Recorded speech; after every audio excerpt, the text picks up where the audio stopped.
ഈ 2020യും അതുപോലെ കേരളത്തിലുള്ള മറ്റ് പ്രധാനപ്പെട്ട പാർട്ടികളും തമ്മിലുള്ള പ്രശ്നം ഒരുപാട് നാളായി നമ്മൾ കേൾക്കുന്നതാണ്. വാർത്തകളിലൊക്കെ നിറഞ്ഞു നിൽക്കുന്ന ഒരു സംഭവമാണ്.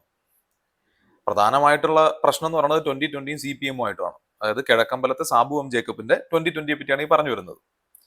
അവരും CPM തമ്മിലാണ് പ്രധാന പ്രശ്നം നടന്നുകൊണ്ടിരിക്കുന്നത്. നേരത്തെ മുതൽ പ്രശ്നമാണ്. ആ പാർട്ടി 2020 എന്ന് പറയുന്ന ഒരു പാർട്ടി രൂപീകരിച്ച സമയം മുതൽ ഈ പാർട്ടിക്കാർക്ക് ഈ ഈ ചെറിയ പാർട്ടിയുമായിട്ട് ഗുസ്തി പിടിക്കാൻ മാത്രമേ നേരമുള്ളൂ. അതെന്ത് കാര്യമാണെങ്കിലും നമ്മൾ പലപ്പോഴും ന്യൂസിൽ കണ്ടിട്ടുണ്ട്. ഇപ്പോ ഒരു പുതിയ ഇൻസിഡന്റ് വന്നിട്ടുണ്ട്. സ്റ്റാൻഡിലാണ് ഞാൻ നിൽക്കുന്നത്. ഈ ബസ് സ്റ്റാൻഡ് അതിമനോഹരമായിട്ട് നിർമ്മിക്കുവാൻ 2020 തുടങ്ങിയതാണ്. പക്ഷേ അതിനിടയിൽ കുറച്ച് ആളുകൾ ഇടപെട്ട് ഇത് നിർത്തിവെച്ചു. നമുക്ക് ഈ ദൃശ്യങ്ങൾ കാണാം. ഇത് ബസ് സ്റ്റേഷനാണ് കിഴക്കമ്പലത്തെ. ഇവിടെ നേരത്തെ ഏതാനും വർഷങ്ങൾക്ക് മുമ്പ് തന്നെ അവർ മനോഹരമായ ഇരിപ്പിടങ്ങളൊക്കെ വെച്ച് ഇതുപോലെ ACP ഒക്കെ ചെയ്ത് കൃത്യമായി വൃത്തിയായി ചെയ്തിരുന്ന ഒരു ബസ് കാത്തിരിപ്പ് കേന്ദ്രമാണ്. അവിടുത്തെ ചെയറുകളൊക്കെ ഇപ്പോൾ നശിച്ചിരിക്കുകയാണ്. അവർ പിന്നീട് ഇപ്പോൾ ഇവിടെ ഒരു ഷോപ്പിംഗ് കോംപ്ലക്സ് ഒക്കെ നിർമ്മിച്ച് ഇത് വളരെ മനോഹരമാക്കുവാൻ തീരുമാനിച്ചു. ഇവിടെ എല്ലാം ഒരു AC റെസ്റ്റോറൻറ്റും സൗജന്യ ഭക്ഷണവും അടക്കം പലതും ചെയ്ത് അവർ ഇത് വൃത്തിയായി ചെയ്യുവാൻ തീരുമാനിച്ചു. പക്ഷേ ഇതിനിടയിൽ കുറച്ച് ആളുകൾ വന്ന്, അത് ആരാണെന്ന് പ്രത്യേകം പറയേണ്ട കാര്യമില്ല, അവരൊക്കെ ഇവിടെ വന്നിട്ട് ഇത് തടസ്സപ്പെടുത്തുകയുണ്ടായി. ഇപ്പോൾ കണ്ടല്ലോ. അപ്പോൾ 2020 നല്ല ഒരു ബസ് സ്റ്റാൻഡ് നിർമ്മിച്ചു. അതിനോടനുബന്ധിച്ച് കോഫി ഷോപ്പ്, അങ്ങനെയുള്ള കുറച്ച് കെട്ടിടങ്ങളൊക്കെ നിർമ്മിച്ചു. ഇത് പറയുമ്പോൾ നമ്മൾ ആലോചിക്കണം, നിങ്ങൾ ആരെങ്കിലും എറണാകുളത്തുള്ള പ്രധാനപ്പെട്ട KSRTCയുടെ ബസ് സ്റ്റാൻഡിൽ പോയിട്ടുണ്ടോ? പോട്ടെ, ഈ കുറച്ചു കാലം മുന്നേ പണിത വൈറ്റില ബസ് ടെർമിനലിന്റെ അവസ്ഥ എന്താണെന്നുള്ളത് നേരിട്ട് കണ്ടവരുണ്ടോ?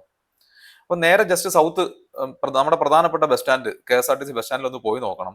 നിങ്ങൾക്ക് സാധാരണ ആൾക്കാർ പോയി കഴിഞ്ഞാൽ അതിന്റെ ഉള്ളിലേക്ക് കയറൂല, അവർ പുറത്തേ നിൽക്കുള്ളൂ. പുറത്തെ ഏതെങ്കിലും മരച്ചോട്ടിലോ അല്ലെങ്കിൽ ഏതെങ്കിലും ഒരു പുറത്തുള്ള ഏതെങ്കിലും ഒരു കോഫി ഷോപ്പിലോ പോയിരിക്കും. ബസ് വന്നു കഴിഞ്ഞാൽ ബസ്സിൽ പോയി കയറും, പോകും. ഇതാണ് പരിപാടി. കാരണം അതേ അവസ്ഥയാണ്. ഒരു ചെറിയ മഴ പെയ്ത് കഴിഞ്ഞാൽ മൊത്തം വെള്ളം കയറും, ഫുൾ ചപ്പും ചവറും വേസ്റ്റും. ഇനി ഇങ്ങനെയൊന്നും ഇല്ലാത്ത മറ്റ് ബസ് സ്റ്റാൻഡിൽ പോയി കഴിഞ്ഞാൽ ഫുൾ കൊടി ഇങ്ങനെ നാട്ടി വെച്ചേക്കുമായിരിക്കും ചുറ്റും. അത് ഏത് പാർട്ടിയാണ് കൂടുതൽ അതിൽ മത്സരിച്ച് കൊടി കുത്തുന്നതെന്നുള്ളതൊക്കെ നമുക്കറിയാം. ഞാനിപ്പം പറയേണ്ട കാര്യമൊന്നുമില്ല, നിങ്ങൾക്ക് എല്ലാവർക്കും അറിയാം. അത് ഏറ്റവും കൂടുതൽ കൊടി കാണുന്ന ഒരു പ്രത്യേക പാർട്ടിയുടെ ആയിരിക്കും, CPM-ന്റെ ആയിരിക്കും. കോൺഗ്രസ്സുകാരും മോശമൊന്നുമല്ല, BJP-കാരും മോശമൊന്നുമല്ല. അപ്പം നമ്മളുടെ ബസ് സ്റ്റാൻഡിന്റെ അവസ്ഥ ഇതാണ്. ഇനി ഏതെങ്കിലും ഒരു പാർട്ടി അല്ലെങ്കിൽ ആരും ആയിക്കോട്ടെ, ആരെങ്കിലും വന്നൊരു ഒരു ബസ് സ്റ്റാൻഡോ ഒരു കോഫി ഷോപ്പോ ഒക്കെ പണിത് കഴിഞ്ഞു കഴിഞ്ഞാൽ ചില ആൾക്കാർക്ക് ഉടനെ ചൊറി വരും. എന്ന് പറഞ്ഞു കഴിഞ്ഞാൽ ആൾക്കാർക്ക് എന്തെങ്കിലും നല്ലത് കിട്ടിക്കഴിഞ്ഞ് കഴിഞ്ഞാൽ സഹിക്കൂല ചില ആളുകൾക്ക്. അതാണ് ഇപ്പൊ നമ്മൾ കാണുന്നത്, അല്ലാതെ വേറെ ഒന്നുമല്ല. എന്തായാലും അതിനെതിരെ ഇപ്പോൾ ഒരു അനുകൂല നടപടി കോടതിയുടെ ഭാഗത്തു നിന്നും ഉണ്ടായിട്ടുണ്ട്.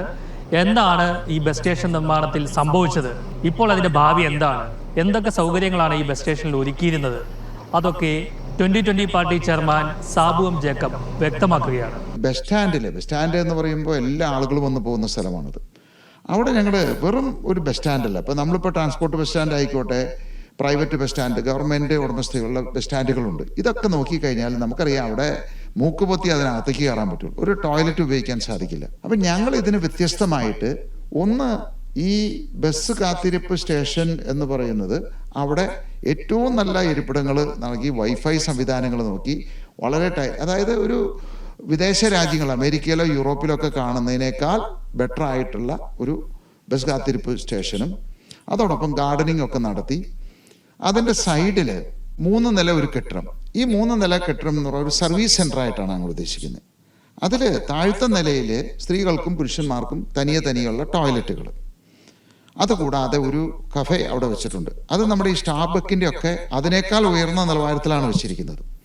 ഇനി അതിൻ്റെ 1-ാം നിലയിലേക്ക് കയറി കഴിഞ്ഞാൽ അവിടെ നമുക്ക് രാവിലെ 6 മണി മുതൽ വൈകിട്ട് 9 മണി വരെ പ്രവർത്തിക്കുന്ന റെസ്റ്റോറൻറ്റ്.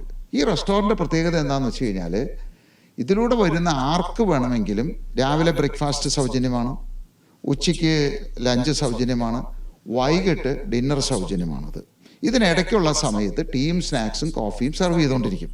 ഇതെല്ലാം പൂർണ്ണമായിട്ട് സൗജന്യമായിട്ടാണ് കൊടുക്കാൻ ബോധിക്കുന്നത്. ഇനി ഇതിന് മുകളിലേക്കുള്ള 3-ാമത്തെ നിലയിൽ സ്ത്രീകൾക്കുള്ളൊരു ജിം, ജിം. അപ്പോൾ കിഴക്കമ്പലത്ത് ഒരു സ്റ്റാൻഡേർഡ് ആയിട്ടുള്ള ഒരു ബസ് സ്റ്റാൻഡ്, അതിനോടനുബന്ധിച്ച് ഒരു സർവീസ് ബിൽഡിംഗ്, ആ സർവീസ് ബിൽഡിങ്ങിൽ ഒരു കോഫി ഷോപ്പ് ഉണ്ട്. നിങ്ങൾ കണ്ടോ, സ്റ്റാർബക്സിനോട് കിടപിടിക്കുന്നു എന്ന് സാബു എം ജേക്കബ് പറഞ്ഞപ്പോൾ അതൊട്ടും അതിശോക്തിപരമൊന്നുമല്ല. നിങ്ങൾ അതിന്റെ വീഡിയോയും ഫോട്ടോയും കണ്ടതാണല്ലോ. നിങ്ങൾ സ്റ്റാർബക്സിന്റെ ഒരു ഷോപ്പ് കണ്ടിട്ടുണ്ടെങ്കിൽ ഏതാണ്ട് അതുപോലെയൊക്കെ തന്നെ ഇരിക്കുന്ന ഒരു കോഫി ഷോപ്പ്. വേറെ ഏത് സ്ഥലത്ത് സർക്കാരിന്റെ സംഭവങ്ങളിൽ ഇത്രയും ക്വാളിറ്റി ഉള്ളതൊക്കെ ഉണ്ടെന്നുള്ളതൊന്ന് അന്വേഷിച്ചിട്ട് വേണം ഇതുമായിട്ട് കമ്പയർ ചെയ്യാൻ. പിന്നെ പുള്ളി പറഞ്ഞ പോലെ തന്നെ ഒരു റെസ്റ്റോറൻറ്റ്, അതിന് വളരെ ഡീസൻ്റ് ആയിട്ടുള്ള, ഇപ്പം നമ്മൾക്കൊരു അത്യാവശ്യം ഒരു പോഷ് റെസ്റ്റോറൻറ്റ് ലുക്കിൽ തന്നെ പണിതിരിക്കുന്ന ഒരു റെസ്റ്റോറൻറ്റ്, അതിൻ്റെ മേളിൽ സ്ത്രീകൾക്കും പുരുഷന്മാർക്കും സെപ്പറേറ്റ് ജിം സൗകര്യം, ഇതൊക്കെയാണ് ഇതിൽ സെറ്റ് ചെയ്ത് വെച്ചേക്കുന്നത്. അപ്പം ഒട്ടും മോശമുള്ള കാര്യമൊന്നുമല്ല. ഈ കേരളത്തിൽ വേറെ എവിടെയും ഇല്ല, കേരളത്തിൽ നിന്നല്ല ഇന്ത്യയിൽ തന്നെ വേറെ എവിടെയെങ്കിലും ഇതുണ്ടെന്ന് എനിക്ക് തോന്നുന്നില്ല. പ്രധാനപ്പെട്ടത് പ്രത്യേകിച്ച് ഇതുപോലെയുള്ള ഗ്രാമപ്രദേശങ്ങളിൽ നമുക്കൊരു പൊതു ജിമ്മിൽ സ്ത്രീകൾക്ക് പോകാമെന്ന് പറഞ്ഞു കഴിഞ്ഞാൽ അവരെ സേഫ്റ്റി, മറ്റുള്ള പല ഇഷ്യൂസും ഉണ്ട്, അത് പ്രൈവസി. അപ്പോൾ അതുകൊണ്ടാണ് ഞങ്ങൾ സ്ത്രീകൾക്ക് വേണ്ടി മാത്രമായിട്ട് ഒരു ജിം അവിടെ ഒതുക്കി. ഇതെല്ലാം ഒന്ന് പൂർണ്ണമായിട്ട് എയർ കണ്ടീഷൻ ചെയ്തിരിക്കുക ഈ 3 ബിൽഡിംഗ്, ടോയ്ലറ്റ് ബ്ലോക്ക് അടക്കം. 2, ഈ സൗജന്യമായിട്ട് ആർക്ക് വേണമെങ്കിലും അവിടെ ഭക്ഷണം കഴിക്കാം. അതിന് ഒരു ID കാർഡോ ഒന്നും വേണ്ട. കിഴക്കമ്പലത്തുകാരായിരിക്കുന്നില്ല, അതിലെ പാസ് ചെയ്യുന്ന ആർക്ക് വേണം. അപ്പൊ ഇവിടെ കിഴക്കമ്പലത്ത് താമസിക്കുന്ന ആൾക്കാർക്ക് മാത്രമല്ല, ആർക്കും ആ സൗകര്യം യൂട്ടിലൈസ് ചെയ്യാം. അപ്പൊ അതിൽ കൂടെ പാസ് ചെയ്ത് ബസ്സിൽ യാത്ര ചെയ്യുന്ന, അല്ലെങ്കിൽ ഏതെങ്കിലും ഹോസ്പിറ്റലിൽ പോകുന്ന, അല്ലെങ്കിൽ ആ വഴിക്ക് പാസ് ചെയ്ത് പോകുന്ന ആർക്കും അവിടെ വന്നത് യൂസ് ചെയ്യാൻ പറ്റും. അപ്പൊ പൊതുവെ എല്ലാവർക്കും ഉപകരിക്കപ്പെടുന്ന ഒരു സിസ്റ്റമാണ് ഒരുക്കി വെച്ചിരിക്കുന്നത്. െങ്കിലും കഴിക്കാം. ഇതുകൊണ്ട് ഞങ്ങൾ ഉദ്ദേശിക്കുന്നത് ഈ ബസ് സ്റ്റാൻഡ് അല്ലെങ്കിൽ ബസ്സിനെ ആശ്രയിച്ച് ജീവിക്കുന്ന ആളുകൾ എന്ന് പറയുന്നത് സമൂഹത്തിലെ ഏറ്റവും പാവപ്പെട്ട സാധാരണക്കാരായിട്ടുള്ള ആളുകളാണ്. മറ്റുള്ളവർ കാറിനും സ്കൂട്ടറിനൊക്കെയാണ് പോകുന്നത്. അപ്പോൾ അങ്ങനെയുള്ള ആളുകൾക്ക് നമുക്ക് മറ്റ് പഞ്ചനക്ഷത്ര ഹോട്ടലുകളിൽ ഉണ്ടാകുന്ന രീതിയിലുള്ള ഒരു സൗകര്യം കൊടുക്കുക, അതാണ് ഞങ്ങളുടെ ഉദ്ദേശം. പക്ഷേ ഇവിടുത്തെ രാഷ്ട്രീയക്കാർക്ക് അത് വലിയൊരു തലവേദനയാണ്. അവരെ സംബന്ധിച്ച് ഒരിക്കലും ഇവിടുത്തെ ഈ നാട് നന്നാവാനോ ഇവിടുത്തെ ജനങ്ങൾ നന്നാകാനോ അവർ സമ്മതിക്കില്ല. അവർ പട്ടിണി കിടക്കണം എന്നുള്ളതാണ് അവരുടെ അജണ്ട തന്നെ. ആ പട്ടിണി കിടക്കുന്നതാണ് ഇവരുടെ വിജയം. ഈ രാഷ്ട്രീയക്കാർ നിലനിൽക്കണമെങ്കിൽ ഈ നാട് നശിക്കണം, ജനങ്ങൾ പട്ടിണി കിടക്കണം. അതായത് നമ്മളുടെ പാർട്ടികൾ, ഇപ്പൊ CPM ഒക്കെ കഴിഞ്ഞ ഇലക്ഷനിൽ എന്താ ചെയ്തേ, കിറ്റുകൾ കൊടുക്കുന്ന പരിപാടി ഉണ്ടായിരുന്നു. അപ്പൊ ഒരു കിറ്റ് കൊടുത്ത് വോട്ടിങ് വരണം എന്നുണ്ടെങ്കിൽ അതിലും മേളിലുള്ള ഇമാതിരി സൗകര്യങ്ങളിലൊക്കെ കിട്ടിക്കഴിഞ്ഞ് കഴിഞ്ഞാൽ പിന്നെ ഉറപ്പായിട്ടും ആ കിറ്റിന്റെ പുറത്ത് ആൾക്കാർ വീഴൂല. അപ്പം അതുകൊണ്ട് എന്ത് ചെയ്യണം, കിറ്റ് വാങ്ങിച്ച് തൃപ്തി അടയുന്ന രീതിയിൽ മനുഷ്യനെ ഇങ്ങനെ നിലനിർത്തി പോണം. അല്ലാതെ ഈ രീതിയിൽ ഇപ്പം അവർ പറയുന്നുണ്ടല്ലോ, അവിടുത്തെ ടോയ്ലറ്റ് ബ്ലോക്ക് വരെ AC ആണ്, ആ രീതിയിലാണ് സെറ്റ് ചെയ്യുന്നത്. ഇപ്പൊ ഞാൻ ഇതെല്ലാം പറയാൻ നേരത്ത് കുറച്ച് ആൾക്കാർ വന്ന് ഉടനെ കമന്റ് ചെയ്യാൻ പോകുന്നത്, അത് CSR ഫണ്ട് ഉപയോഗിച്ചിട്ടല്ലേ, അത് അവന് കള്ളക്കടത്താണ് പരിപാടി, ഇങ്ങനെയുള്ള പരിപാടിയാണെന്ന് പറഞ്ഞുകൊണ്ട് കുറെ വിവരമില്ലാത്തവന്മാർ വന്ന് കമന്റ് ചെയ്യും. CSR ഫണ്ട് ഉപയോഗിച്ചിട്ടാണെങ്കിലും അത് എന്ത് തന്നെയാണെന്നുണ്ടെങ്കിലും ഒന്നാലോചിച്ച് നോക്ക്, കള്ളക്കടത്ത് നടത്താതെ അല്ലെങ്കിൽ ആരെങ്കിലും കൊന്നിട്ട് അവന്റെ മുതലെടുക്കാതെ, നിയമം തെറ്റിക്കാതെ, അല്ലെങ്കിൽ ഇപ്പം നിയമമൊക്കെ തെറ്റിച്ചിട്ടാണ് ഈ പരിപാടി ചെയ്യണമെന്നുണ്ടെങ്കിൽ നിങ്ങൾക്ക് എന്ത് ചെയ്യാം, ഈ പറയുന്ന ഗവൺമെന്റിന് അത് കോടതിയിൽ പോയി ചലഞ്ച് ചെയ്ത് അല്ലെങ്കിൽ പോലീസിനെ കണ്ട് അറസ്റ്റ് ചെയ്ത് സാബുവും ജഗിന് ഇല്ലാണ്ടാക്കണമെങ്കിൽ ഇല്ലാണ്ടാക്കിക്കോട്ടെ. അതൊന്നും അല്ലാത്തടത്തോളം കാലത്തോളം പാവപ്പെട്ടവൻ എന്തെങ്കിലും സൗകര്യങ്ങൾ കിട്ടുവാണെങ്കിൽ അത് മുടക്കേണ്ട കാര്യം നിങ്ങൾക്ക് എന്താണ്? അത് നന്നായി പോകരുത്. ആൾക്കാർക്ക് എന്തെങ്കിലും കിട്ടിക്കഴിഞ്ഞാൽ പിന്നെ കിറ്റ് വാങ്ങിച്ചു കഴിഞ്ഞാൽ തൃപ്തി വരില്ലല്ലോ, അതാണ് പ്രശ്നം. ഇപ്പൊ ഇമാതിരി സൗകര്യങ്ങൾ കിട്ടിക്കഴിഞ്ഞാൽ നിങ്ങൾ കിറ്റ് വേണ്ടി ചെല്ലാൻ നേരത്തോ ഇതിലും ബെറ്റർ ആണല്ലോ ഇവർ പ്രൊവൈഡ് ചെയ്യുന്നത്, അതുകൊണ്ട് നിങ്ങൾക്ക് വോട്ട് കിട്ടില്ല. അപ്പൊ നിങ്ങളത് സമ്മതിക്കൂല. ഇതല്ലേ നിങ്ങളുടെ പ്രശ്നം ബേസിക്കലി. ഇനി അതല്ല, നിയമത്തിനെതിരായിട്ടാണ് എന്തെങ്കിലും ചെയ്യണമെന്നുണ്ടെങ്കിൽ ഇമാതിരി പരിപാടിയാണോ ചെയ്യേണ്ടത്? നിങ്ങൾക്ക് എന്ത് ചെയ്യാം, നിങ്ങൾക്ക് ഇത് കോടതിയിൽ പോയി ചലഞ്ച് ചെയ്യാം, അല്ലെങ്കിൽ നിയമത്തിനെതിരാണെന്നുണ്ടെങ്കിൽ അയാളെ അറസ്റ്റ് ചെയ്ത് അകത്തിടണം, അല്ലെ? അത് ചെയ്യണ്ടേ? നിയമത്തിനെതിരായിട്ടാണ് ഈ പരിപാടി മൊത്തം ചെയ്യണത്, അല്ലെങ്കിൽ കള്ളക്കടത്ത് നടത്തിയിട്ടാണ് ഈ പരിപാടി ചെയ്യണമെന്നുണ്ടെങ്കിൽ നിങ്ങൾ അകത്തിടുന്നേ, അതല്ലേ മാന്യമായ പരിപാടി. അതൊന്നും നിങ്ങൾ ചെയ്യുന്നില്ലല്ലോ, അത് നിങ്ങളെ കൊണ്ട് ചെയ്യാൻ പറ്റത്തില്ല. കാരണം പുള്ളി അങ്ങനെ ആ രീതിയിലൊന്നും അല്ല ഇത് ചെയ്യുന്നത്. CSR ഫണ്ട് എന്ന് പറയുന്നത് എന്ത് ഫണ്ടായിക്കോട്ടെ, ഇപ്പൊ എത്രയോ കമ്പനികളുണ്ട്, ഈ കമ്പനികളുടെ CSR ഫണ്ട് ഏത് വഴിക്ക് പോകുന്നു എന്ന് പോലും അറിയാൻ മേല. അപ്പം CSR ഫണ്ട് വഴി ഇത്തരം നല്ല കാര്യങ്ങൾ ചെയ്യാൻ നേരത്ത് അതിന് നമ്മൾ അത് നാട്ടുകാർക്ക് ഗുണം ചെയ്യുകയാണെങ്കിൽ ആർക്കാണെന്നേ പ്രശ്നം ചില പർട്ടിക്കുലർ ആൾക്കാർക്ക് മാത്രമാണ്.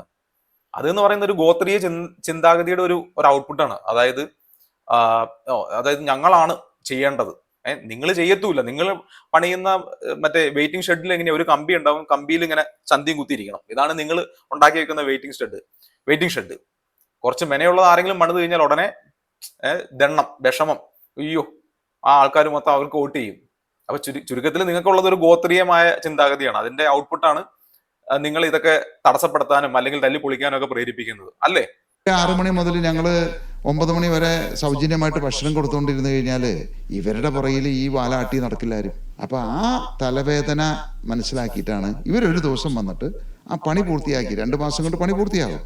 ആ പൂർത്തിയാകുന്ന ഘട്ടം അത് പൂർത്തിയാക്കിക്കാതിരിക്കാൻ വേണ്ടിയിട്ട് ഇവരെന്ത് ചെയ്തു, വലിയ CITയും അവിടുത്തെ CPMും MLA പിടിച്ച എല്ലാവരും ഒക്കെ കഴിഞ്ഞപ്പോൾ പുള്ളിയും വന്ന് അവിടെ അതിന് നേതൃത്വം നൽകി. അപ്പോൾ ഇവരുടെ എല്ലാവരുടെയും ഒത്താശയോടെ, അതായത് CPM-ന്റെ ജില്ലാ കമ്മിറ്റി അടക്കം അറിഞ്ഞുകൊണ്ട് അത് പിടിച്ചെടുക്കുകയായിരുന്നു, ഒരാൾക്കൂട്ടം പിടിച്ചെടുക്കുകയായിരുന്നു. അപ്പോൾ അവരത് സ്റ്റാൻഡ് പിടിച്ചെടുത്ത് അതിലുള്ള മീഡിയൻസ് നശിപ്പിച്ചു. അവിടെ പുതുതായിട്ടൊരു വെയിറ്റിംഗ് ഷെഡ്. അപ്പോൾ അവരുടെ രീതി എന്ന് പറഞ്ഞു കഴിഞ്ഞാൽ, വെയിറ്റിംഗ് ഷെഡ് എന്ന് പറഞ്ഞു കഴിഞ്ഞാൽ 2 പാട്ട ഷീറ്റ് കൊണ്ടുവന്നിടും, 2 കോല് വെച്ച് കെട്ടും, എന്നിട്ട് ഒരു പൈപ്പാണ് ആളുകൾക്ക് ഇരിക്കാനായിട്ട് അവിടെ കെട്ടിവെപ്പിച്ചേക്കുന്നത്. അതാണ് അവരുടെ നിലവാരം. കറക്റ്റാണ്, ഇങ്ങനെ പറഞ്ഞത് കറക്റ്റാ. നിങ്ങൾ എവിടെ പോയി നോക്കിക്കോ, കേരളത്തിന്റെ പലയിടത്തും 2 ഷീറ്റ് കിട്ടും, ഒരു പൈപ്പും വെക്കും, അതിലിങ്ങനെ ചന്തി ഇങ്ങനെ ബാലൻസ് ചെയ്ത് നമ്മൾ കുത്തിയിരിക്കണം. ഇങ്ങനെയാണ് ആൾക്കാർ ഇരിക്കേണ്ടത്. എന്നിട്ട് അതിന്റെ മുകളിൽ ഒരു ബോർഡും കാണാം, സൈഡിൽ എവിടെയെങ്കിലും നോക്കിക്കഴിഞ്ഞാൽ കാണാം 30 ലക്ഷം രൂപ ഇന്ന MLA-യുടെ ഫണ്ടിൽ നിന്ന്, MP-യുടെ ഫണ്ടിൽ നിന്ന് 30 ലക്ഷം രൂപയ്ക്ക് പണിത ഷെഡിന്ന്. അതും എന്തെങ്കിലും ഉളുപ്പുണ്ടെങ്കിൽ അതൊന്ന് എഴുതി വെക്കാതെങ്കിൽ, അത് എനിക്ക് തോന്നുന്നു നിയമം ഉണ്ടെന്ന് തോന്നുന്നു, അത് അങ്ങനെ എഴുതി വെക്കണം എന്നുള്ളത്. അതുകൊണ്ട് അതങ്ങ് എഴുതിയും വെക്കും. ഇത് കണ്ട ജനങ്ങൾ കുറച്ചുപേരൊക്കെ റിയാക്ട് ചെയ്യും, ബാക്കിയുള്ളവർ ചില ട്രോളുകളൊക്കെ ഉണ്ടാക്കിയിടും, സമാധാനപ്പെടും, അങ്ങനെ അങ്ങ് മാറിയിരിക്കും. ഇതാണ് സംഭവിക്കുന്നത്. അപ്പം കുറച്ച് ആളുകൾക്ക് ഉപകാരപ്പെട്ട രീതിയിൽ എന്തെങ്കിലും ചെയ്തു കഴിഞ്ഞാൽ അത് ഉടനെ കുത്തിപ്പൊളിക്കാൻ പറ്റും. അത് ഇവരുടെ ഗുണ്ടായിസം മാത്രം ഫോളോ ചെയ്യുന്ന ഒരു വിങ് ഉണ്ടല്ലോ, ചില തൊഴിലാളി വിങ്ങുകൾ, അവരെ വിടും ആദ്യം, എന്നിട്ട് അവർ വന്ന് ഇതൊക്കെ ഒന്ന് തല്ലിപ്പൊളിക്കും. പിന്നെ അതിന്റെ പുറകെ കൂടെ MLA-മാർ വരും, മറ്റുള്ള ആൾക്കാർ വരും. ഇത് നമ്മൾ കണ്ട് നമ്മുടെ തലച്ചോറിൽ അതൊരു സെറ്റായി. ഇതാണ് നമ്മുടെ നോർമൽ, കേരളത്തിന്റെ ഒരു നോർമൽ ഇതാണ്. ആൾക്കാർക്ക് ഇത് റിയാക്ഷൻ ഒന്നുമില്ല ഇപ്പം ഇങ്ങനത്തെ ഒരു വിഷയം വന്നു കഴിഞ്ഞാൽ. കാരണം അവരങ്ങനെ പഠിച്ചു, അവർക്ക് അതിക്കുള്ളിൽ ചിന്തിക്കാൻ പറ്റില്ല. അവിടെ പണി നടന്നുകൊണ്ടിരിക്കുക. ഈ പണി നടന്നുകൊണ്ടിരിക്കുന്ന സമയത്ത് പൊതുജനങ്ങൾ പ്രവേശിക്കുകയോ അല്ലെങ്കിൽ ഈ പറഞ്ഞത് വളരെ കറക്റ്റാണ്. ആൾക്കാർക്ക് ചിന്തിക്കാൻ പറ്റണ്ടേ? അതായത് ഇപ്പൊ ഞാൻ മനസ്സിലാക്കിയ ഒരു കാര്യം പറയാം.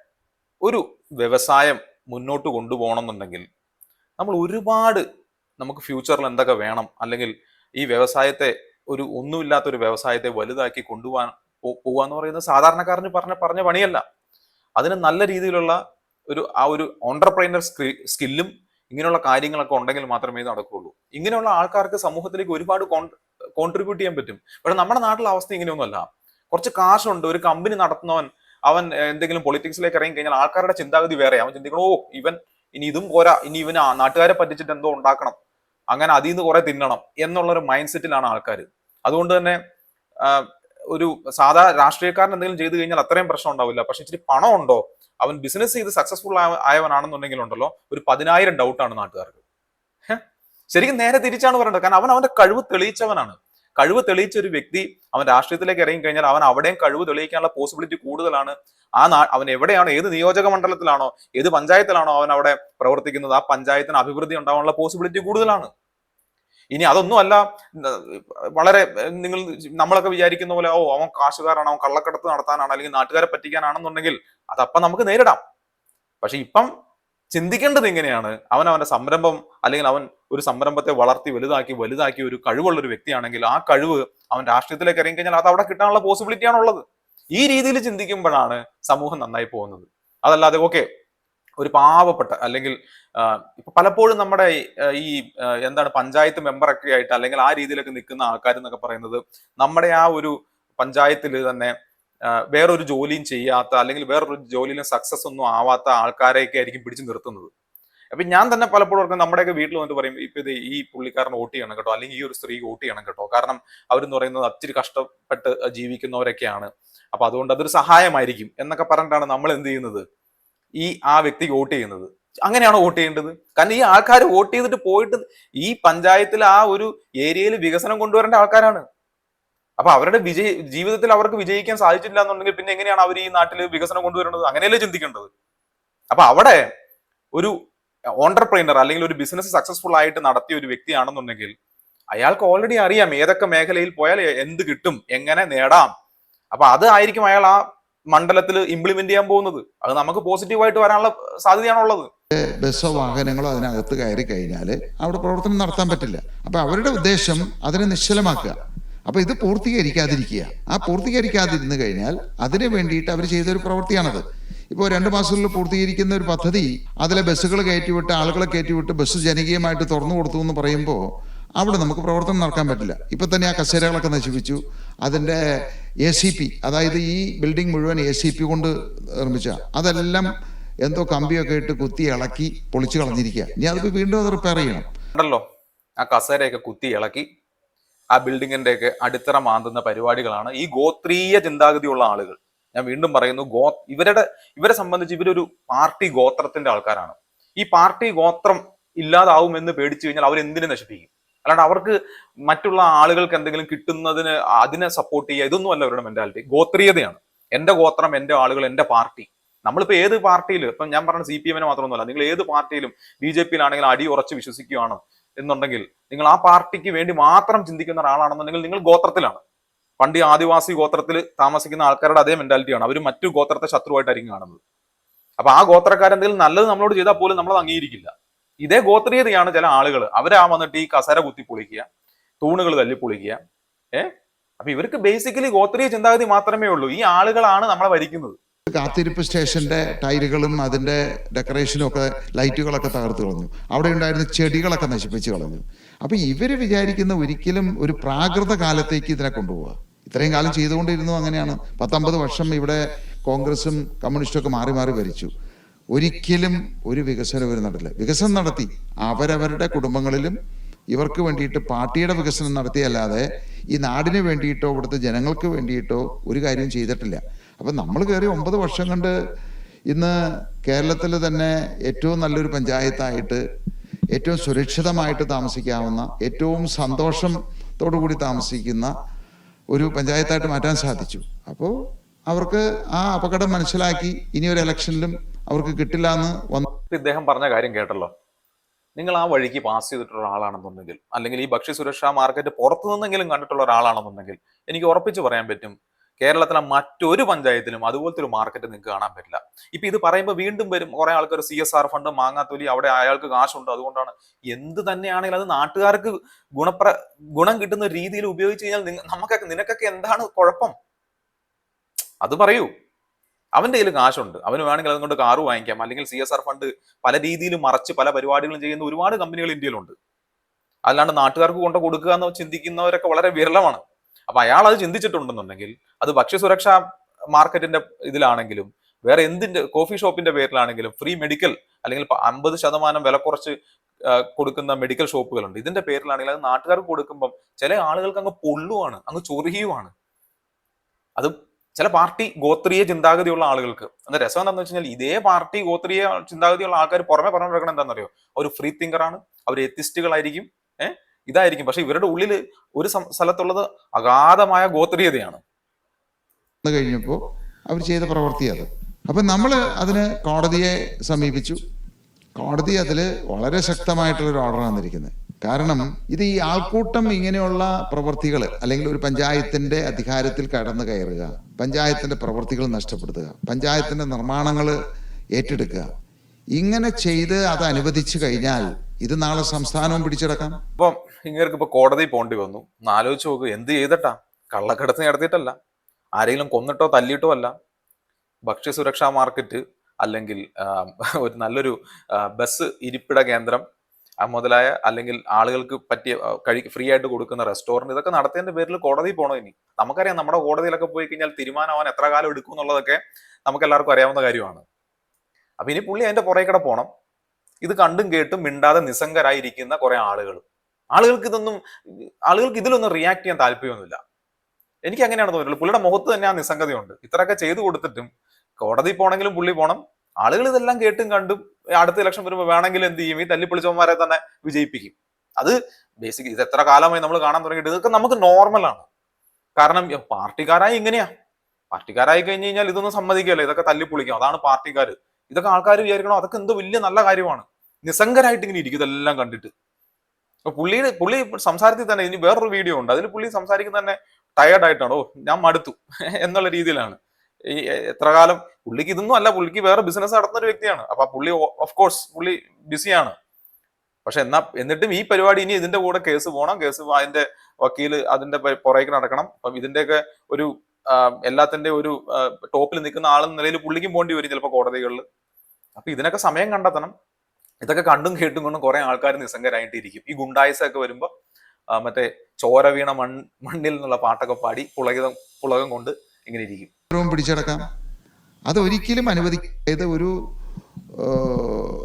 പഞ്ചായത്തിന്റെ പൊതു സ്വത്ത് നശിപ്പിച്ചിട്ട് അവിടെ കയറി ഷെഡുകൾ ഉണ്ടാക്കി, അവിടെ ഉണ്ടായിരുന്ന മീഡിയനും ചെടികളും എല്ലാം നശിപ്പിച്ചിട്ട്, കസേരകളും ഒക്കെ നശിപ്പിച്ചിട്ടും പഞ്ചായത്ത് പ്രസിഡന്റ് പരാതി കൊടുത്തിട്ട് ഒരു നിയമ നടപടി എടുത്തില്ല അവിടെ.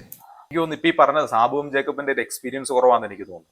ഈ പൊതുസ്വത്ത് കളയുക, ബസ് തല്ലി പൊളിക്കുക, കോളേജുകളിൽ കയറിയിട്ട് മേശയും ഡെസ്കുകളൊക്കെ തല്ലി പൊളിക്കുക, നമ്മുടെ പ്രിൻസിപ്പളിന്റെ റൂമിനകത്ത് പൂട്ടിയിടുക, ഇതൊക്കെ വിപ്ലവമാണ്. ഇതാണ് റെവല്യൂഷൻ എന്ന് പറയുന്നത്. ഇത് നമ്മളുടെ നാട്ടിലുള്ള പരിപാടികളാണെന്ന് പുള്ളിക്ക് അറിയില്ല. ഇതാണ് നമ്മുടെ നാടിന്റെ വികസനം എന്ന് പറയുന്നത്. ഇങ്ങനെയൊന്നും ചെയ്തില്ല എന്നുണ്ടെങ്കിൽ നമ്മുടെ വിദ്യാർത്ഥി പ്രസ്ഥാനത്തിന് ഒരു ഉശിരില്ലാത്ത വിദ്യാർത്ഥി പ്രസ്ഥാനം എന്ന് ചിലപ്പം പറഞ്ഞാലോ. അപ്പൊ അതുകൊണ്ട് ഇതൊക്കെയാണ് നമ്മുടെ ന്യൂ നോർമൽ.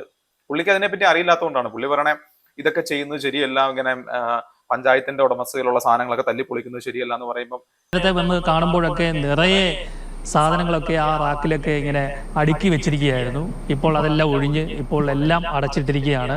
ഇവിടെ ഒരു സെക്യൂരിറ്റി മാത്രമാണുള്ളത്. തൊട്ടടുത്തായിട്ട് മെഡിക്കൽ ഷോപ്പുണ്ട്. 50% വിലക്കുറവിൽ മരുന്ന് നൽകുന്ന മെഡിക്കൽ ഷോപ്പ് മാത്രമാണ് പ്രവർത്തിക്കുന്നത്. എന്താണ് ഈ ഭക്ഷ്യസുരക്ഷാ മാർക്കറ്റിന് സംഭവിച്ചത്? ഇനി അത് തുറക്കുമോ? ഭാവി കാര്യങ്ങൾ എന്തൊക്കെയാണ്? ഞങ്ങളൊരു താൽക്കാലിക ഷെഡ് കെട്ടി അത് പൊളിപ്പിച്ചു അന്നത്തെ പഞ്ചായത്ത്. ഞങ്ങളത് കഴിഞ്ഞിട്ട് മഴയത്ത്, അതായത് വെറും മണ്ണിലിട്ടിട്ട് തോറ്റു കൊടുക്കില്ല എന്നുള്ള രീതിയിൽ ഞങ്ങൾ വെറും മണ്ണില് ടർപ്പായി പിടിച്ച് നിർത്തി. അതായത് നീല ടർപ്പായി ആളുകൾ പിടിച്ച് നിർത്തി അതിന്റെ ചോട്ടിൽ നിന്ന് ഞങ്ങൾ ഭക്ഷ്യ സുരക്ഷ നടപ്പിലാക്കിയിട്ടുണ്ടത്. അപ്പോൾ വെയിലത്തും മഴയത്തും പോലും അത് തടസ്സമില്ലാതെ ഞങ്ങൾ അന്ന് മുതൽ അത് നടപ്പിലാക്കി വരുന്ന പദ്ധതിയാണ്. കഴിഞ്ഞ ഇലക്ഷനിൽ വന്നു കഴിഞ്ഞപ്പോൾ CPM അതിനെപ്പറ്റി പരാതി കൊടുത്തു. 19 ഒരു ഇലക്ഷൻ ഇതുപോലെ തന്നെ ഇലക്ഷൻ കമ്മീഷൻ ഒരു വിധി പ്രഖ്യാപിച്ചു. ഞങ്ങൾ ഹൈക്കോടതിയെ സമീപിച്ചു. ഹൈക്കോടതി അത് സ്റ്റേ ചെയ്ത് തുറക്കാൻ പറഞ്ഞു. അങ്ങനെ ഞങ്ങൾ തുറന്നിട്ടുള്ളതാണത്. പക്ഷെ അതൊക്കെ മനസ്സിലാക്കിക്കൊണ്ട് തന്നെ ഈ തവണയും ഇവരുടെ രാഷ്ട്രീയ അധികാരം, രാഷ്ട്രീയ ഗുണ്ടായിസം വെച്ചിട്ട് ഇവര് ഇലക്ഷൻ കമ്മീഷൻ എന്ന് പറഞ്ഞാൽ കളക്ടറാണല്ലോ ഇവിടുത്തെ ജില്ലയുടെ അധികാരി. ഈ കളക്ടർ എന്ന് പറയുന്ന ഇവരുടെ ഒരു ജോലിക്കാരനാണ്. അപ്പോൾ കളക്ടർക്ക് ഒരു കാരണവശാലും ഇവര് പറയുന്ന വിട്ടിട്ട് ചെയ്യാതിരിക്കും. അപ്പോൾ ഇത് ഭക്ഷ്യസുരക്ഷാ മാർക്കറ്റിനെ പറ്റിയാണ് പറയണത്. അപ്പം അവിടുത്തെ ഹൈലൈറ്റ് ആയിട്ടുള്ള ഒരു പരിപാടിയാണ്. നിങ്ങൾ ആ റോഡിൽ കൂടെ, ആ കിഴക്കമ്പലം റോഡിൽ കൂടെ പാസ് ചെയ്യുവാണെങ്കിൽ നിങ്ങൾ കണ്ടിട്ടുണ്ടാവും. എനിക്ക് ഉറപ്പിച്ച് പറയാൻ പറ്റും, കേരളത്തിൽ ഒരു പഞ്ചായത്തിലും ഇല്ലാത്തൊരു ഫെസിലിറ്റിയാണത്. വിലക്കുറവ് മാത്രമൊന്നുമല്ല, അത്രയും പാർക്കിങ്ങും, അത്രയും വലിയ ഒരു സൂപ്പർ മാർക്കറ്റ്, നമ്മുടെ ലുലു മോളിന്റെ ഹൈപ്പർ മാർക്കറ്റൊക്കെ പോലെ വലിപ്പമുള്ള ഒരു സെറ്റപ്പ്. അവിടെയും വളരെ വില കുറച്ച് കിട്ടുന്നു, സാധാരണക്കാർക്ക് ഗുണം കിട്ടുന്നു. അങ്ങനത്തെ ഒരു പരിപാടി. ആ പരിപാടി അത് നാട്ടുകാർക്ക് ഗുണമാണല്ലോ, സമ്മതിക്കില്ല, പൂട്ടിച്ചു. ഇപ്പം കളക്ടറെ കണ്ട് പൂട്ടിച്ച കഥയാണ് മറ്റേ സാബുവും ജേക്കബും പറയുന്നത്. ഇതിനു മുന്നേയും പൂട്ടിച്ചിട്ടുണ്ട്. അപ്പം നാട്ടുകാർക്ക് എന്തെങ്കിലും കിട്ടിയോ? ചില ആളുകൾക്ക് പൊള്ളും. അപ്പം ഞാൻ നേരത്തെ പറഞ്ഞത്, കിറ്റ് എന്ന് പറയുന്ന സാധനം വാങ്ങിക്കണം എന്നുണ്ടെങ്കിൽ ഇതുപോലത്തെ സെറ്റപ്പുകൾ കൊടുത്താൽ പറ്റൂല. കിറ്റ് വാങ്ങിക്കണം എന്നുണ്ടെങ്കിൽ കുറച്ചും കൂടെ ലോ ലെവലിൽ ഉള്ള ആളുകൾക്കാണ് പറ്റുള്ളൂ. അപ്പൊ ഈ സൗകര്യങ്ങൾ കൊടുത്തു കഴിഞ്ഞാൽ പിന്നെ കിറ്റ് വാങ്ങിക്കാൻ ആരാ ഉണ്ടാവുക? അതുകൊണ്ടാണല്ലോ അവർ ഇതുപോലത്തെ സൗകര്യങ്ങൾ കൊടുക്കുന്നതുകൊണ്ടാണ് അവിടെ ആൾക്കാർ ഇങ്ങനെ വിജയിച്ചു പോണത്. അപ്പം ഇതിനെ എങ്ങനെയെങ്കിലും അവസാനിപ്പിക്കണം. അതിപ്പം നാട്ടുകാർക്കൊന്നും കിട്ടാതാക്കിയിട്ടാണെങ്കിലും വേണ്ടില്ല, ഈ പാർട്ടിയെ അല്ലെങ്കിൽ 2020 ഇല്ലാണ്ടാക്കണം. ഇതാണ് ബേസിക്കലി ഇവരുടെ ഉദ്ദേശം. ഞങ്ങള് അത് കാര്യമായിട്ട് അതിനെപ്പറ്റി പ്രതികരിച്ചില്ല എന്നുള്ളതാണ് അടച്ചുപൂട്ടിയപ്പോൾ. കാരണം ഇത്രയും കുറഞ്ഞ വിലയ്ക്ക് ഇത്രയും, അതായത് കുടുംബത്തിൽ നേരത്തെ പറഞ്ഞ പോലെ തന്നെ ഇത് പൂട്ടിച്ചിട്ട് ഇനി കേസിന് പോകേണ്ടത് ആരാണ്? ഇങ്ങേര് തന്നെ പോകണം. ഇങ്ങേരുടെ വക്കീലെ വെച്ച് ഇങ്ങേര് തന്നെ പോകണം. ഇത് 2018 ഇത് പൂട്ടിച്ചു, പിന്നീട് അവർ തുറന്നതൊക്കെ പറയുന്നുണ്ട്. അപ്പൊ അതായത് ജനങ്ങള് ഒരു ഇൻട്രസ്റ്റ് കാണിക്കുന്നില്ല. അത് വേറൊന്നും കൊണ്ടുമല്ല, പ്രതികരണ ശേഷി നഷ്ടപ്പെടുമ്പോഴാണ് ഇത് സംഭവിക്കുന്നത്. നിങ്ങളൊന്ന് ആലോചിച്ച് നോക്കൂ. ഞാൻ ഈ കിഴക്കമ്പലത്ത് താമസിക്കുന്ന ജനങ്ങളോടാണ് ചോദിക്കുന്നത്. അതായത് കേരളത്തിൽ എവിടെയെങ്കിലും ഈ ഒരു സൗകര്യം ഏതെങ്കിലും ഒരു പഞ്ചായത്തിൽ കിട്ടുന്നുണ്ടായിരുന്നോ? ഈ ഭക്ഷ്യസുരക്ഷാ മാർക്കറ്റ് ഓപ്പൺ ആയപ്പോൾ എത്രയോ പഞ്ചായത്തിലുള്ള ആളുകൾ ഇത് നോക്കി അല്ലെങ്കിൽ അസൂയപ്പെട്ടിട്ടുണ്ട്. ഇതുപോലത്തെ ഒരു സൗകര്യം കിട്ടിയാലോ കിട്ടിയിരുന്നെങ്കിൽ എന്ന് ആലോചിച്ചിട്ടുണ്ട്. അപ്പൊ അത് നിങ്ങൾക്ക് കിട്ടി, നിങ്ങൾക്ക് അത് നോർമൽ ആയി കഴിഞ്ഞപ്പോൾ ഇനിയിപ്പോ നിങ്ങൾക്ക് ഇത് ആരെങ്കിലും അത് പൂട്ടിക്കുന്ന ഒരു വിപ്ലവ പാർട്ടി ആകുമ്പോൾ അതിൽ എന്തെങ്കിലും ഒരു ന്യായം കാണും എന്ന് ചിന്തിക്കുന്ന ആൾക്കാരാണ് പലരും. അവർ പറഞ്ഞ അത് പാർട്ടിക്ക് അത് പൂട്ടിക്കാൻ പറ്റിയിട്ടുണ്ടെങ്കിൽ അത് പാർട്ടിയിലുള്ള ബുദ്ധിജീവികൾ വേറെ എന്തോ കുഴപ്പം അതിൽ കണ്ടോണ്ടാണ് അത് പൂട്ടിച്ചതെന്നാണ് ഒരു വിഭാഗം ആൾക്കാർ ചിന്തിക്കുന്നത്. എന്നിട്ട് നിസ്സംഗരായിട്ട് ഇങ്ങനെ ഇരിക്കും. കിട്ടുമ്പോൾ അതങ്ങ് ഉപയോഗിക്കും, കിട്ടാതെ വന്നു കഴിഞ്ഞാൽ നിസ്സംഗരായിട്ടിരിക്കും. നിങ്ങൾ പ്രതികരിക്കുന്നില്ല എന്നുണ്ടെങ്കിൽ പ്രതികരിക്കാൻ താല്പര്യമില്ല. അത് ആ താല്പര്യമൊക്കെ അങ്ങ് പോയി. പ്രതികരിച്ചിട്ടും കാര്യമൊന്നുമില്ല. കാരണം നമ്മുടെ കോടതിയിലൊക്കെ പോയി കഴിഞ്ഞാൽ എത്രയോ കാലം, അല്ലെങ്കിൽ പാർട്ടിക്കാരെ പേടിച്ചിട്ടായിരിക്കാം പലരും പ്രതികരിക്കാതിരിക്കുന്നത്. എന്തുകൊണ്ടോ ആൾക്കാർ പ്രതികരിക്കുന്നില്ല. അത് ശരിക്കും പറഞ്ഞാൽ സാബുവും ജേക്കബിന്റെ ആ ഫേസിലും ഉണ്ട്, ആ എക്സ്പ്രഷനിലും ഉണ്ട്, മനസ്സിലാക്കുന്നതിലും മനസ്സിലാക്കാൻ പുള്ളി തന്നെ ഓപ്പൺ ആയിട്ട് പറയുന്നുണ്ട്. അത് ആളുകൾക്ക് ഒരു ഇതില്ല, അത്രയും ഫെസിലിറ്റി കൊടുത്തിട്ടും അത് നമ്മളത് ഇങ്ങനെയുള്ള ഫെസിലിറ്റികൾ ഉപയോഗിക്കാൻ അർഹതപ്പെട്ട ഒരു ജനതയാണോ നമ്മളെന്ന് നമ്മൾ സ്വയം ചിന്തിക്കേണ്ട ഒരു കാലം അതിക്രമിച്ചിരിക്കുന്നു. അതോ നിങ്ങൾക്ക് കിറ്റ് മതിയോ? കിറ്റ് മതിയെങ്കിൽ ഓക്കെ, കിറ്റ് മതിയെങ്കിൽ ഇതിന്റെ ഒന്നും ആവശ്യമില്ല, അത് വളരെ എളുപ്പമുള്ള പരിപാടി. ചിലപ്പോൾ നിങ്ങളുടെ വീട്ടിൽ കൊണ്ടുതരും പാർട്ടിക്കാർ. ഒരു പൊതിയൊക്കെ പോയിഞ്ഞ് സവാള മറ്റേ സംഭവങ്ങളൊക്കെ ഇലക്ഷന്റെ സമയമാകുമ്പോൾ വീട്ടിൽ കൊണ്ടുതരും. അത് മതിയെങ്കിൽ ഓക്കെ. ഇത്രയും നീക്കിയിരിപ്പും ഇതൊക്കെ കൊണ്ടുവരാൻ പറ്റുന്ന അത്രയും ഗുണമുള്ള ഒരു പദ്ധതി വേറെ ഇല്ല എന്നുള്ളതാണത്. പക്ഷെ ആരും അതിനെതിരെ പ്രതികരിച്ചില്ല. അത് മാത്രമല്ല, അതിനോടൊപ്പം നടന്ന ആ തെരഞ്ഞെടുപ്പില് ഈ അടച്ചവരെ തന്നെ വോട്ട് ചെയ്ത് വിജയിപ്പിക്കുന്ന ഒരു നിലപാടാണ് കുന്നത്താണ്ടിലെടുത്തത്. അത് ഞങ്ങൾക്ക് പ്രത്യേകിച്ച് നമ്മൾ ഒന്നും പ്രതീക്ഷിക്കാതെ ഇവിടുത്തെ ജനങ്ങളുടെ പട്ടിണി മാറ്റുക എന്നും. ഈ കുന്നത്ത് നാട്ടിലെ ജനങ്ങളെന്നൊന്നുമല്ല, ആളുകൾ പൊതുവെ കേരളത്തിലുള്ള ആൾക്കാരുടെ ഒരു ആറ്റിറ്റ്യൂഡ്, കാശുള്ളവനാണോ അവനെ സൂക്ഷിച്ചോണം, പ്രത്യേകിച്ച് അവൻ ബിസിനസ് നടത്തുവാണോ അവൻ എന്തെങ്കിലും ഉടായ്പുണ്ട്, അവൻ കള്ളത്തരം, അവൻ ഹവാല കാണും, അല്ലെങ്കിൽ അവൻ എന്തെങ്കിലും ഉടായ്പ് കഞ്ചാവോ അല്ലെങ്കിൽ കുഴൽപ്പണമോ എന്തെങ്കിലും പരിപാടി കാണും. അതുകൊണ്ട് തന്നെ അങ്ങനെ അധികം അവനെ വിജയിപ്പിക്കേണ്ട, നമ്മുടെ ആൾക്കാർ, നമ്മുടെ വിപ്ലവ പാർട്ടി അപ്പുറത്തിരിപ്പുണ്ട്, അവരെ കൊണ്ടുവരണം. ഈ മൈൻഡ് സെറ്റാണ് ഇതിന് പുറകിൽ നിന്നാണ് ഞാൻ ചിന്തിക്കുന്നത്. സാബു പറയുമ്പോൾ തന്നെ സാബുവിന് അത് അറിയാം. കാരണം ഇത്രയൊക്കെ ദ്രോഹം ചെയ്തിട്ടും എന്തുകൊണ്ട് വന്നു കഴിഞ്ഞാൽ മുടക്കുന്ന ആറ്റിറ്റ്യൂഡ് എടുത്തിട്ടും പിന്നെ ആൾക്കാർ ജയിപ്പിക്കുന്നത് ഈ പാർട്ടിക്കാരെ തന്നെയാണ്. അപ്പൊ അതിന്റെ പിന്നിലുള്ള മൈൻഡ് സെറ്റാണ് ഈ മുതലാളിയെ പേടി. മുതലാളിയാണോ സൂക്ഷിക്കണം, അവൻ ഉപദ്രവിക്കാനേ അവൻ അറിയൂ, മുതലാളിക്ക് ഉപദ്രവിക്കാനേ അറിയുള്ളൂ. പക്ഷെ മറ്റവിടത്തുള്ളവൻ പാവപ്പെട്ടവനാണ് അല്ലെങ്കിൽ തൊഴിലാളിയാണ്. അതൊക്കെ പണ്ടായിരുന്നു കേട്ടോ. ഇന്ന് റേഞ്ച് റോവറിലും ഇങ്ങനെയൊക്കെ നടക്കുന്ന ടീമുകളാണ് ചില MLA-മാർ. അത് അവിടെ നിൽക്കട്ടെ. അപ്പൊ അങ്ങനെയുള്ള ആളുകൾ ആണെങ്കിൽ കുഴപ്പമില്ല. പക്ഷെ ബിസിനസ് നടത്തുന്നവനാണോ അവനെ സൂക്ഷിക്കണം. ഇതാണ് നമ്മുടെ ആറ്റിറ്റ്യൂഡ്. ഇനി ഇതിന്റെ കൂടെ ഒരു കാര്യം കൂടെ ഞാൻ പറയാം. ഈ പാർട്ടി ഭയങ്കരമായിട്ട് വിശ്വസിക്കുന്ന ആൾക്കാരിൽ എനിക്ക് പേഴ്സണലി അറിയാവുന്ന ഒരുപാട് ആൾക്കാരുണ്ട്. ഇവരുടെയൊക്കെ മക്കൾ ഒരു ഹയർ എഡ്യൂക്കേഷനിലേക്ക് എത്തിക്കഴിഞ്ഞാൽ അവർ ആദ്യം ചിന്തിക്കുന്ന ഏത് കൺട്രിയാണ്? ഓസ്ട്രേലിയ, കാനഡ, അതോ ബാംഗ്ലൂരിലേക്ക് പോകണോ, തമിഴ്നാട്ടിലേക്ക് പോകണോ, അവിടെ ഏതാണ് നല്ല കോളേജ് ഉള്ളത്? ഇവരായിരിക്കും ഏറ്റവും കൂടുതൽ പിള്ളേരെ പുറത്തേക്ക് ഓടിക്കാൻ ആദ്യം പ്ലാൻ ചെയ്യുന്നത്. നിങ്ങൾ തന്നെ നോക്കിക്കോ, നിങ്ങളുടെ ചുറ്റും നിങ്ങൾക്കറിയാവുന്ന പാർട്ടിക്കാരോ അല്ലെങ്കിൽ അനുഭാവികളോ ആയ ആൾക്കാരുടെ ഫസ്റ്റ് റിയാക്ഷൻ, അവർക്ക് ഏതെങ്കിലും ഹയർ എഡ്യൂക്കേഷനിൽ പഠിക്കാൻ പ്രായമായി നിൽക്കുന്ന കുട്ടികളുണ്ടെങ്കിൽ അവരായിരിക്കും ആദ്യം കുട്ടികളെ നാട് കടത്താൻ മുമ്പിൽ നിൽക്കുന്നത്. അപ്പൊ ഇതെല്ലാം കൂടെ ചേർന്ന് കൂട്ടി വായിക്കുക. സപ്പോർട്ട് ചെയ്യുന്ന പാർട്ടി ഇത്, പിള്ളേര് പഠിക്കുമ്പം ഇവിടെ വേണ്ട, അത് പുറത്ത് ഉള്ള ഉദ്ദേശത്തോടെ മാത്രം തുടങ്ങിയ ഒരു പദ്ധതി അവർക്കൊരു ആവശ്യമില്ല എന്നുള്ളൊരു തോന്നലാണ് ഞങ്ങൾക്ക് തോന്നിയത്. കാരണം അവർക്ക് ആവശ്യമുണ്ടായിരുന്നു ഒരിക്കലും അവർ ചെയ്യില്ല. ഇതിപ്പോ ഞങ്ങൾക്കല്ല അതുകൊണ്ട് നഷ്ടം വന്നത്. ഈ പറയുന്ന 55,000 കുടുംബങ്ങളുടെ ങ്ങളെ പട്ടിണിയിലേക്ക് നിൽക്കുകയാണ് ആ പ്രവൃത്തി കൊണ്ട് ചെയ്ത്. എന്നിട്ട് പോലും അത് ചെയ്ത ആ പ്രവൃത്തി, ആ ദുഷ്ടപ്രവൃത്തി ചെയ്തവരെ വിജയിപ്പിക്കുന്ന ഒരു സാഹചര്യം വന്നു. അപ്പോൾ ജനങ്ങൾക്ക് ആവശ്യം വരട്ടെ, എന്നിട്ട് തുറക്കാം എന്നുള്ള ഒരു നിലപാട് ഞങ്ങളെടുത്തു. വളരെ മികച്ചൊരു നിലപാട് തന്നെയാണ്. അതായത് യാതൊരു സ്വന്തം അവകാശത്തെ പറ്റി യാതൊരു ബോധവും ഇല്ലാത്ത ജനത, അല്ലെങ്കിൽ ട്രഡീഷണൽ ആയിട്ടുള്ള ചിന്താഗതി മാത്രം വെച്ച് പുലർത്തുന്ന, മുതലാളിയാണോ അവനെ സൂക്ഷിക്കണം, എന്നാൽ തൊഴിലാളിയാണെങ്കിൽ ഓക്കെ എന്ന് ചിന്തിക്കുന്നവർക്ക് കിറ്റ് തന്നെയാണ് അർഹതപ്പെട്ടത്. കിറ്റ് വാങ്ങിക്കുക. ഇലക്ഷന്റെ സമയമാകുമ്പോൾ നിങ്ങൾക്ക് അവർ കിറ്റ് കൊണ്ടുതരും, നിങ്ങൾ അതും വാങ്ങിച്ച് പുട്ടടിക്കുക. ഇതാണ് അതിന്റെ പ്രധാന പരിപാടി.